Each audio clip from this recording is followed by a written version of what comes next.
Indian കരുത്തറിയിച്ച operation Sindoor. Siraj daily പ്രസിദ്ധീകരിച്ചത്.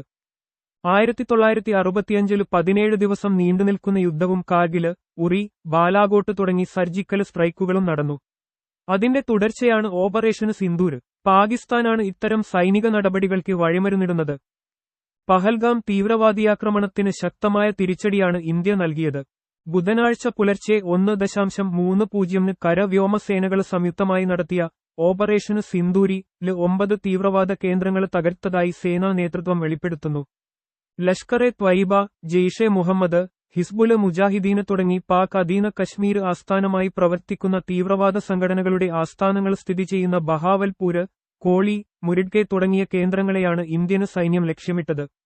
ഈ തീവ്രവാദ കേന്ദ്രങ്ങൾക്ക് നേരെ ഇന്ത്യ 24 മിസൈലുകൾ തൊടുത്തുവിട്ടു. ലഷ്കർ നേതാക്കളായ അബ്ദുല് മാലിക്, മുദ്ദസിർ ഉൾപ്പെടെ 17 തീവ്രവാദികൾ കൊല്ലപ്പെടുകയും 80ഓളം പേർക്ക് പരുക്കേൽക്കുകയും ചെയ്തതായി റിപ്പോർട്ട് ചെയ്യപ്പെടുന്നു. 70 പേര് കൊല്ലപ്പെട്ടതായും അനൌദ്യോഗിക റിപ്പോർട്ടുണ്ട്. 26 പേര് കൊല്ലപ്പെടുകയും 40ലേറെ പേർക്ക് പരുക്കേൽക്കുകയും ചെയ്തതായി പാക് സ്ഥിരീകരിക്കുകയുണ്ടായി. രാജ്യം ആഗ്രഹിച്ചതാണ് ഇത്തരമൊരു തിരിച്ചടി. കശ്മീർ പ്രശ്നത്തിലോ ഇന്ത്യ-പാക് രാഷ്ട്രീയ തർക്കത്തിലോ ഒരു പങ്കുമില്ലാത്ത നിരപരാധികളായ 26 വിനോദസഞ്ചാരികളെയാണ് പഹൽഗാമിലെ കുടുംബങ്ങൾക്ക് മുന്നില് വെച്ച് തീവ്രവാദികൾ നിഷ്ഠുരമായി വധിച്ചത്. ഇസ്രായേല് സൈന്യം നിരപരാധികളായ ഫലസ്തീനികളെ കൊന്നൊടുക്കുന്നതിന് സമാനം അതിക്രൂരവും മാപ്പർഹിക്കാത്തതുമായ ചെയ്തിയാണിത്. സംഭവത്തിൽ തങ്ങൾക്ക് യാതൊരു പങ്കുമില്ലെന്നാണ് പാക് ഭരണകൂടം പറയുന്നതെങ്കിലും പാക് ചാരസംഘടനയായ ഇന്ത്യൻ സർവീസ് ഇന്റലിജൻസി ISA-ന്റെയും പാക് സൈന്യത്തിന്റെയും പിന്തുണയോടെയും സഹകരണത്തോടെയുമാണ് ലഷ്കർ-എ ത്വയ്ബയുടെ പോഷക സംഘടനയായ ദ റെസിസ്റ്റന്റ് ഫ്രണ്ട് ആക്രമണം നടത്തിയതെന്ന് വ്യക്തമായിട്ടുണ്ടെന്നാണ് ദേശീയ അന്വേഷണ ഏജൻസി പറയുന്നത്. ഇതു സംബന്ധിച്ച് ഇന്റലിജൻസിന് ലഭിച്ച തെളിവുകളും നിർണായക ദൃക്സാക്ഷി മൊഴികളും ഇന്ത്യ വിദേശ നയതന്ത്ര പ്രതിനിധികൾക്ക് കൈമാറിയിട്ടുമുണ്ട്. തീവ്രവാദികളും പാകിസ്ഥാനും അർഹിക്കുന്നതാണ് ഓപ്പറേഷന് സിന്ദൂര്.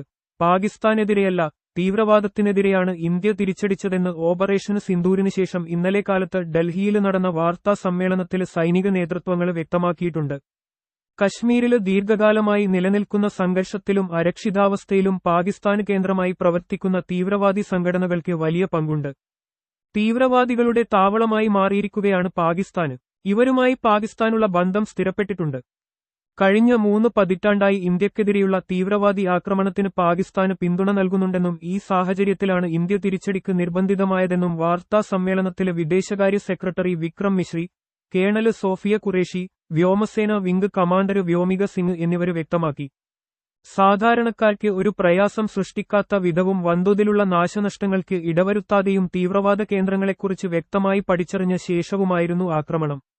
വിശ്വസനീയമായ ഇന്റലിജൻസ് വിവരങ്ങളുടെ അടിസ്ഥാനത്തിലാണ് ലക്ഷ്യങ്ങൾ തിരഞ്ഞെടുത്തതെന്നും പാക് സൈനിക കേന്ദ്രങ്ങൾക്ക് നേരെ ആക്രമണം നടന്നിട്ടില്ലെന്നും കമാൻഡർ വ്യോമിക സിംഗ് പറഞ്ഞു.